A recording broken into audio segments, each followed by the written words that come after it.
ओ माई रे, ओ माई रे, ओ माई रे, ओ माई रे, छोड़ी के जईबू जे तू हमरा के तो कैसे जी पाइब रे।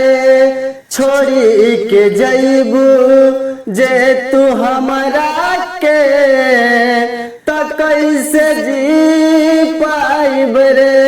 ओ माई रे, ओ माई रे, ओ माई रे, ओ माई रे। नव दिन रेखे में माई तोहर के देखे में कैसे बिसरी तोहके माई बसल बड़ू आँखे में। नव दिन रेखे में माई तोहर के देखे में कैसे बिसरी तोहके माई बसल बड़ू आँखे में। ओ माई रे, ओ माई रे, ओ माई रे, ओ माई रे। कैसे के जईबू तू माई हथवा छोड़ा के हो, मर जाई बेटवा माई रट रट रट के हो।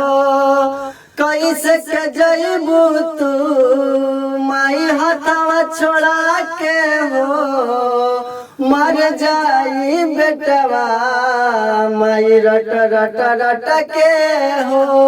ओ माई रे, ओ माई रे, ओ माई रे, ओ माई रे।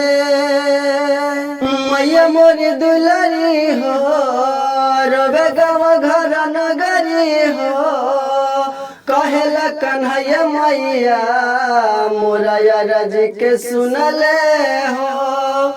मैया मोरी दुलरी हो, रोबे गाँव घर नगरी हो, कहेला कन्हैया मैया मोरा रज के सुनले हो।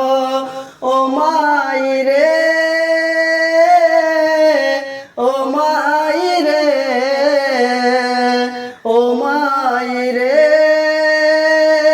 ओ माई रे, ओ माई रे, ओ माई रे, ओ माई रे, ओ माई रे। छोड़ी के जईबू जे तू हमरा के तो कैसे जी पाइब रे। छोड़ी के जईबू जे तू हमरा के तो कैसे जी पाइब रे। ओ माई रे, ओ माई रे, ओ माई रे, ओ माई रे। तो भैया भजन कैसा लगा बताइए, और अच्छा लगे तो लाइक और शेयर और कमेंट में जरूर बताइए कैसा लगा।